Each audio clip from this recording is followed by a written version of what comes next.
Le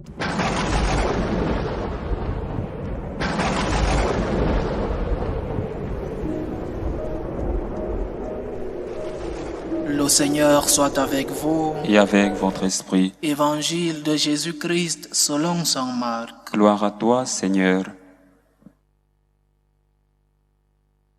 En ce temps-là, quand Jésus enseignait dans le temple, il déclarait: Comment les scribes peuvent-ils dire que le Messie est le fils de David?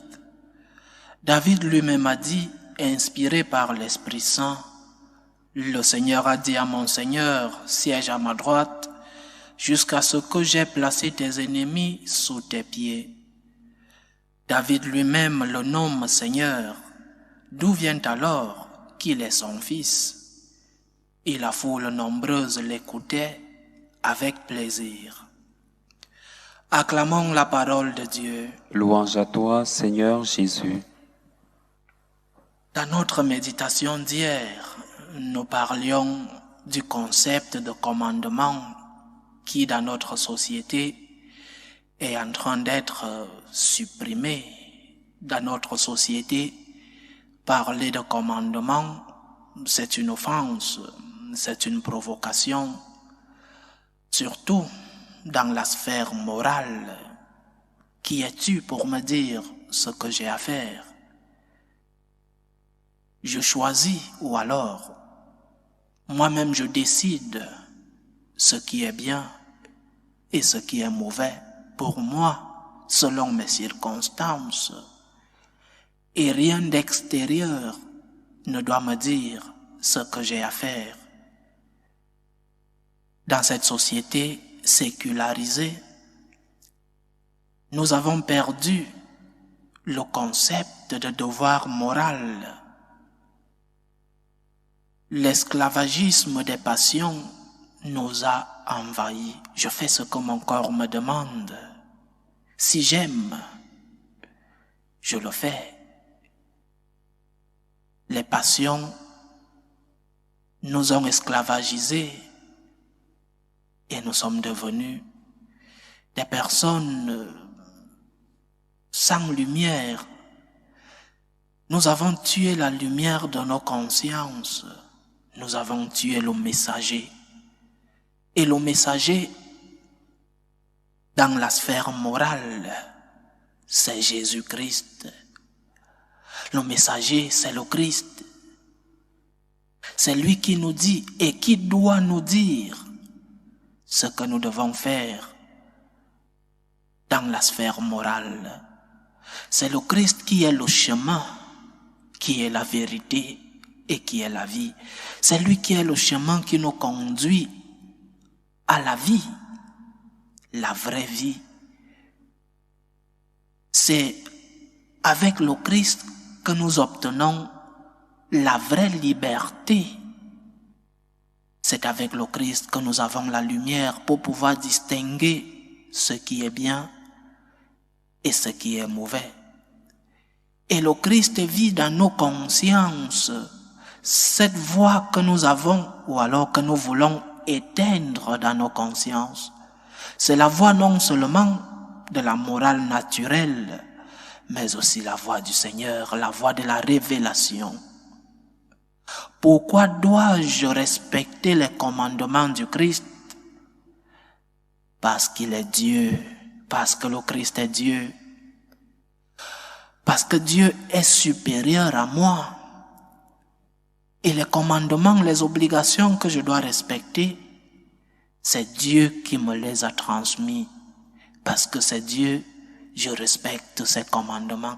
Le Christ est Dieu. L'évangile que nous avons lu aujourd'hui parle de la divinité du Christ. Le Juif savait que le Messie devait venir de la maison de David. Le Messie devait être fils de David, fils charnel.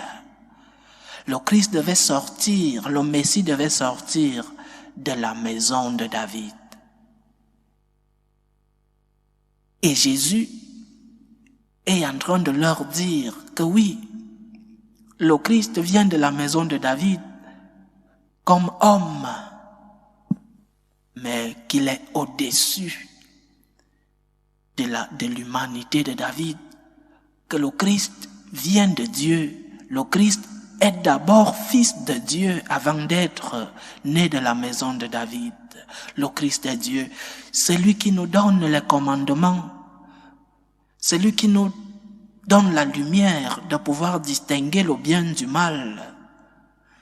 C'est lui qui nous fait marcher dans des champs, dans des chemins de verts pâturage. C'est lui, le Christ, il est Dieu. Et c'est parce qu'il est Dieu que je dois respecter ses commandements. C'est parce qu'il est Dieu et parce qu'il veut mon bien qu'il m'a donné les commandements. Les commandements, ce n'est pas pour nous aliéner. Les commandements, ce n'est pas pour nous emprisonner. Les commandements, c'est d'abord pour notre bien. Nous les chrétiens, nous les acceptons. Nous acceptons d'avoir des commandements de Dieu. Et nous sommes fiers. Nous sommes heureux quand nous accomplissons, quand nous respectons ces commandements. Et quand par notre faiblesse, nous ne les respectons pas, nous demandons pardon à Dieu. Nous lui demandons son aide. Nous recommençons quand nous sommes tombés. Parce que nous sommes faibles, nous demandons sa grâce. Et lui continue de nous accompagner dans cette lutte contre le mal.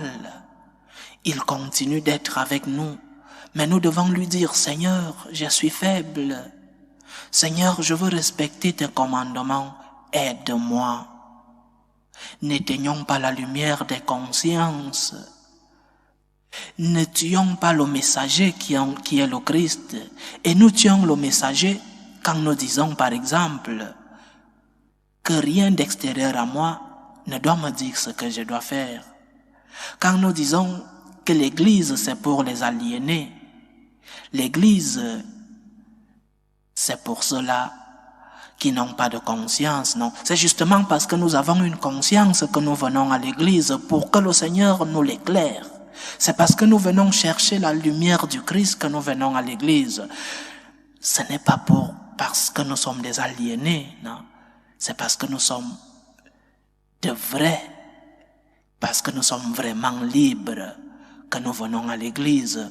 Retrouver la vraie liberté que nous donne le Christ. Et la vraie liberté, c'est déclarer, c'est professer que le Christ est Dieu. Et parce qu'il est Dieu, je suis ses commandements. Parce qu'il est Dieu, je lui demande sa lumière. Parce qu'il est Dieu, je respecte ses enseignements. Parce qu'il est Dieu, parce qu'il est le Fils de Dieu, il est au-dessus de moi. Alors, je lui demande sa grâce et je lui dis, Seigneur, aide-moi à pouvoir respecter tes commandements. Aide-moi à pouvoir aimer mon prochain. Aide-moi à pouvoir t'aimer d'abord. Aide-moi à pouvoir te remercier pour tout ce que j'ai reçu de toi. C'est cela le chrétien. Croire en la divinité de Jésus-Christ. Le Christ est Dieu. Et parfois nous nous comportons comme si le Christ n'était qu'un grand homme. Oui, le Christ était un grand homme. Mais il y a plus que ça. Le Christ est vrai Dieu. Il est le Dieu qui s'est fait chair. Par amour pour nous, il est venu dans le monde pour nous sauver du péché. Il est venu dans le monde pour nous donner la lumière. Il est venu pour nous accompagner. Il est venu et il est resté dans l'Eucharistie. Il a voulu rester avec nous. Il a voulu être proche de nous. Parce qu'il est Dieu, par amour pour nous, parce qu'il est Dieu, il a préféré rester dans un petit morceau de pain pour être proche de nous. Jésus-Christ est Dieu, il est le Tout-Puissant. Proclamons, professons sa divinité. Et c'est ainsi que nous pourrons l'aimer et aimer nos prochains. Loué soit Jésus-Christ. À jamais.